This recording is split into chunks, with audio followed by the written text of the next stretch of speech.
UCEMICH presenta entrevistas, opinión política, reportajes, ciencia y tecnología, arte y cultura, todo esto y mucho más en Espacio UCEMICH. Hola, bienvenidos a este programa Espacio UCEMICH. Mi nombre es Lupita. Y yo soy José Manuel. Dime, José, ¿con qué vamos a iniciar hoy? Claro que sí, iniciaremos con Hablemos de Fotografía, Ciencia y Sociedad, donde conoceremos un poquito sobre la historia del box. ¿Quieres verlo, Lupita? Muy bien, vamos. Vamos a verlo. Hablemos de Fotografía, Ciencia y Sociedad.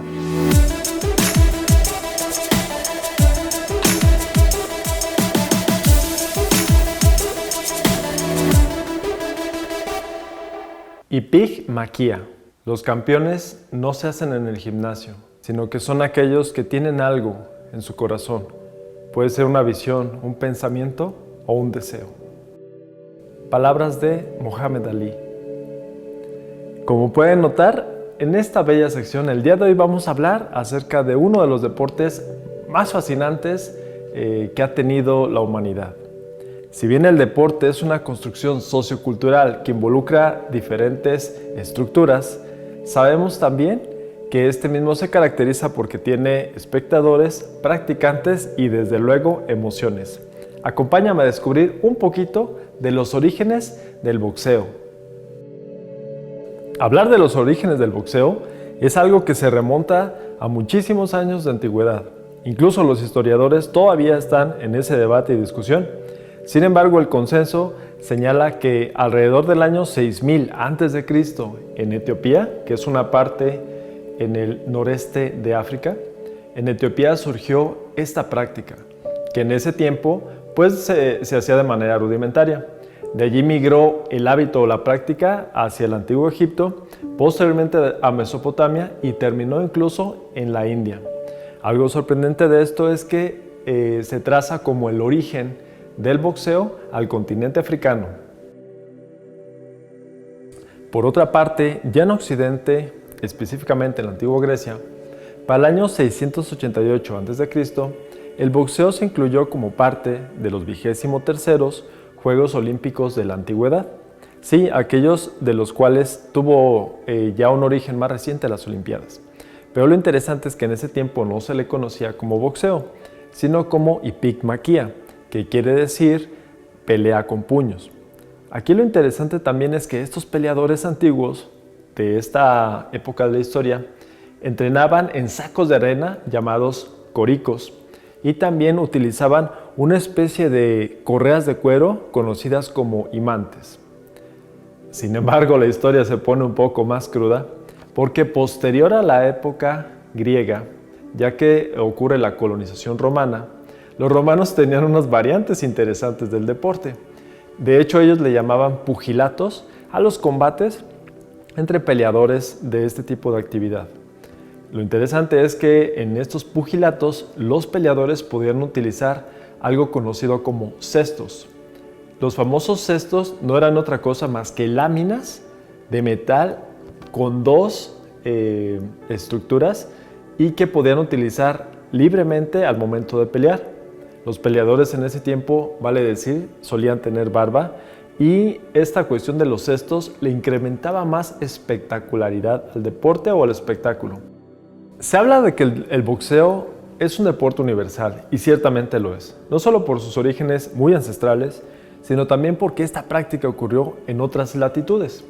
De hecho, en el sudeste asiático, particularmente en la zona de Tailandia, Birmania y Camboya, ocurrió que hubo un peleador muy famoso que por ahí el 17 de marzo de 1774 derrotó a 10 campeones birmanos. Este peleador tiene el nombre de Nai Kanoptom. Y lo interesante es que esta hazaña le constituyó como el padre del boxeo tailandés, que es mejor conocido como Muay Thai. Desde luego, en esta variante del boxeo se utilizan otras partes, no solamente los puños, sino los codos, las rodillas e incluso partes de la cabeza. Esto nos da a entender que como práctica milenaria, el boxeo, digamos, fue tomando diferentes atribuciones según la zona geográfica donde se desarrollaba. Ahora, si queremos saber y rastrear cómo es que se fundamentó una relación entre esta práctica en el sudeste asiático y en Europa, necesitamos conocer lo siguiente. Algunos historiadores señalan que fue a partir de los marineros, ya que precisamente en Inglaterra muchos de los marineros tenían contacto o puestos navales en ciertas áreas de Asia. Lo interesante es que en el caso de Francia, fueron los marineros franceses de Marsella los que regularizaron más esta práctica. Esto poco a poco le fue dando forma a un arte marcial muy conocido en Europa, sobre todo en el centro, conocida como sabate. Este sabate es de origen francés. Pero en Inglaterra la historia fue un tanto distinta. ¿Por qué? Porque en Inglaterra se le conocía más bien como boxing y se asociaba a una actividad, como en otras partes del mundo en ese tiempo, solamente de puño desnudo. Esto fue hasta cierto punto motivo de escándalo por parte de ciertos sectores de la sociedad, puesto que consideraban esta actividad como algo muy salvaje, ya que normalmente en los encuentros solía haber sangre, sudor, y no se terminaban hasta que se declarara a alguien vencido o hasta que llegara el knockout. Incluso ni siquiera para esos tiempos había categorías, es decir, solían hacerse una especie de rifas y podía tocarte contra un contendiente de mayor peso o tamaño y aún así tenías que luchar. Es entonces que las bases del boxeo moderno fueron encontrando cimiento a lo largo del tiempo y a través de numerosas experiencias, algunas de las cuales son muy curiosas, por cierto. Pero antes de abordar eso, hay que decir que para los europeos de ese tiempo o de esos siglos, la práctica boxística constituía una forma de resolver las cosas de manera alterna a los duelos. Es decir, en lugar de utilizar armas blancas o armas de fuego, se recurría un tanto a los golpes para resolver o solucionar algunas cosas. Y de esto hay interesantes datos, ya que por ahí en el año de 1681, una gaceta londinense registró un curioso evento. Resulta que el duque de Albemarle organizó una pelea incentivada por un premio económico entre su repostero y su carnicero. Hasta este punto podría ser una de las primeras veces que no solamente se acude a las peleas por cuestión de exhibición, sino que también ya empieza a fungir como una actividad deportiva con cierto lucro. A propósito, ¿tú quién crees que ganó? ¿El repostero o el carnicero? Sin embargo, ya en tiempos más recientes, el padre del boxeo, considerado por la mayoría de los historiadores, es el británico James Fix, quien alrededor del siglo XVIII sentó mucho de las bases y del trabajo boxístico, ya que durante su tiempo de práctica, porque poco a poco fue dejando actividades como las artes marciales e incluso la esgrima, para dedicarse de lleno a este deporte. Desarrolló algunas cuestiones como rutinas de entrenamiento y desde luego tácticas y maniobras para realizarlas en el ring. Algo que llama la atención es que durante 11 años se mantuvo invicto y peleó cerca de 300 combates, saliendo en todos ellos airoso. De hecho, las cosas que él integró de la esgrima al boxeo todavía se siguen viendo en la actualidad, ya que existe un tipo de defensa llamada defensa de esgrima. Pero hablaremos de eso en otra ocasión.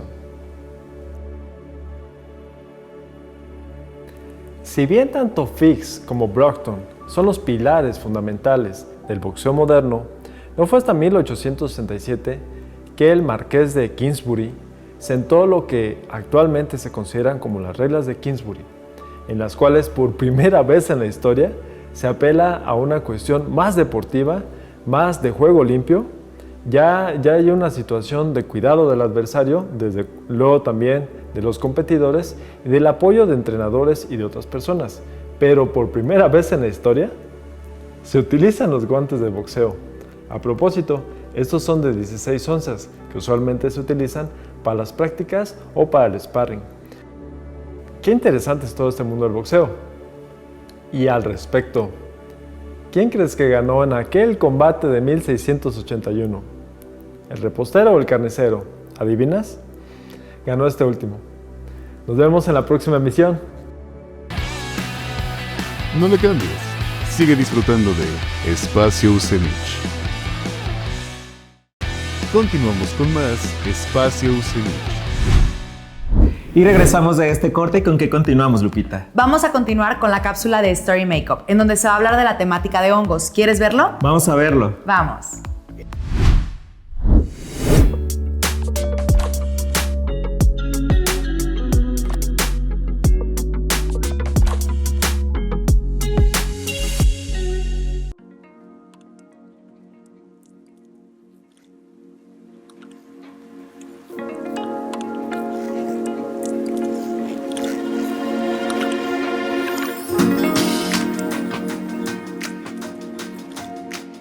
El día de hoy hablaremos sobre los hongos alucinógenos.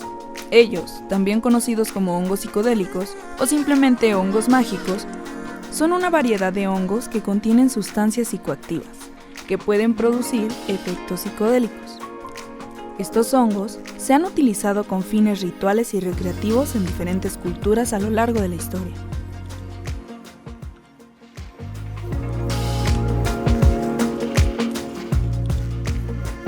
La sustancia psicoactiva más comúnmente presente en los hongos alucinógenos es la psilocibina.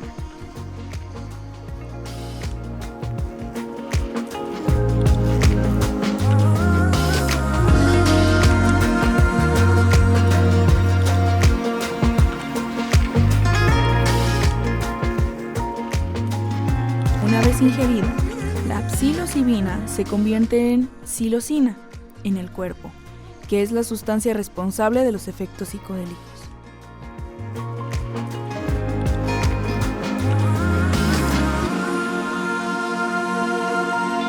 Los hongos alucinógenos se encuentran en diversas especies de hongos, pertenecientes principalmente a los géneros Psilocybe, Panaeolus y Copelandia.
Cuando se consumen hongos alucinógenos, los efectos suelen comenzar a manifestarse entre 20 minutos y 1 hora después de la ingestión, y pueden durar de 4 a 6 horas.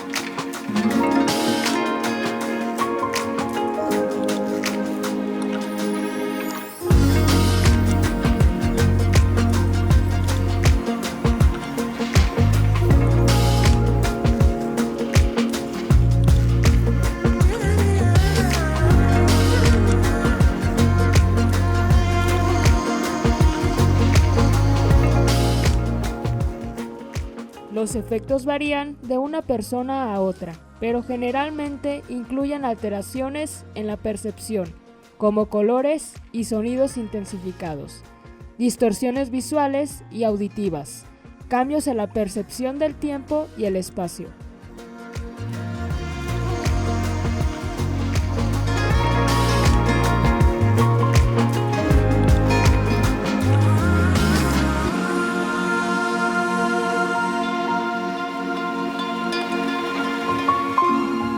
Es importante destacar que el consumo de hongos alucinógenos puede tener efectos impredecibles y potencialmente peligrosos, especialmente cuando se ingieren en dosis elevadas o en entornos inadecuados.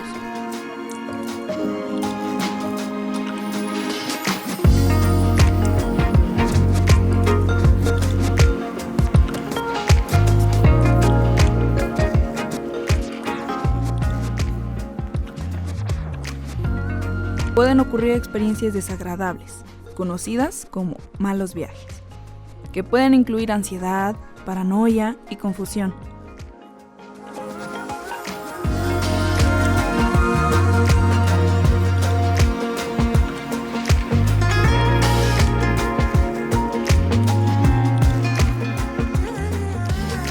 En muchos países, los hongos alucinógenos se consideran sustancias controladas y su posesión, cultivo o venta puede ser ilegal.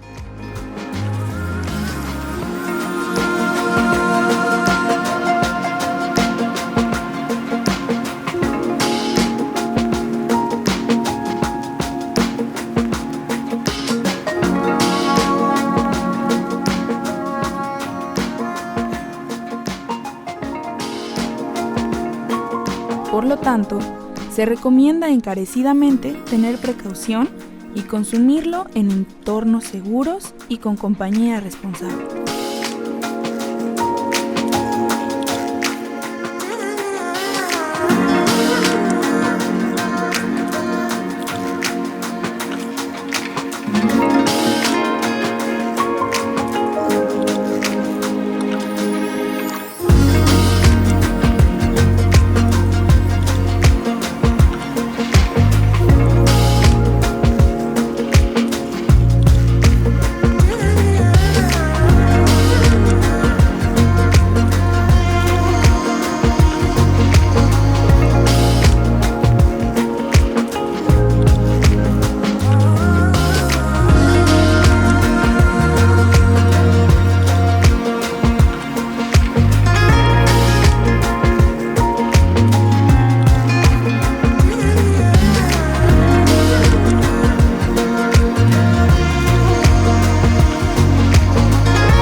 Si estás interesado en aprender más sobre los hongos, te sugiero que consultes fuentes confiables y te informes adecuadamente antes de considerar su consumo.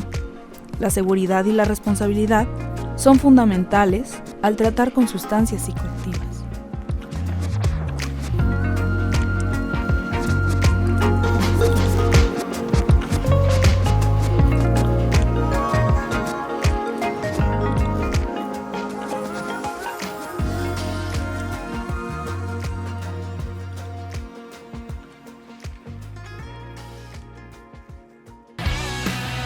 Sigue con nosotros en Espacio Cenit. Continuamos con más Espacio Cenit. Y finalizaremos con Frecuencia Documental, en donde Ricardo Cadenas entrevistó a Michael Ramos con su obra Los Exóticos. ¿Quieres verlo? Claro que sí, vamos.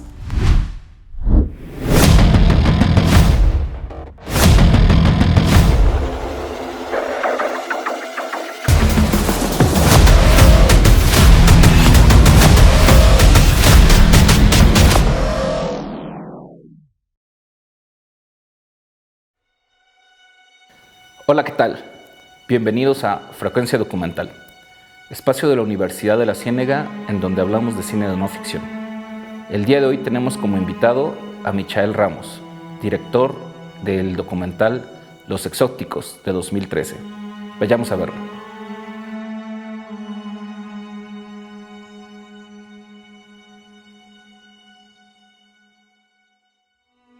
La idea de hacer películas siempre estuvo en mi cabeza, ¿no? Como crecí viendo cine.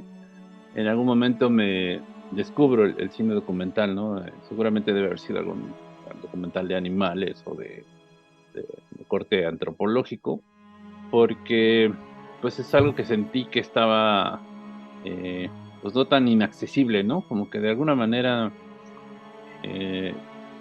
desde que estás empezando a descubrir el cine como tal, te das cuenta que, bueno, pues requiere ciertas herramientas que tú, de hecho, pues yo nunca tuve una cámara, ¿no? Una cámara en la mano hasta que ya empecé a estudiar etnohistoria en la ENA, y justo ahí es donde descubrí que el cine documental tenía un potencial muy interesante para contar historias, y que pues ahora sí que en ese momento lo mejor de todo es que las historias no me las tenía que inventar yo, las historias estaban ahí, entonces solo que había que salir ahora sí, al mundo a recuperarlas, ¿no? Entonces yo creo que sí, esta cuestión ya la traía yo en mi cabeza, pero es justo cuando logro acceder a una cámara y con esta formación antropológica es que descubro, digamos, el poder y el potencial del cine experimental, del cine documental, perdón.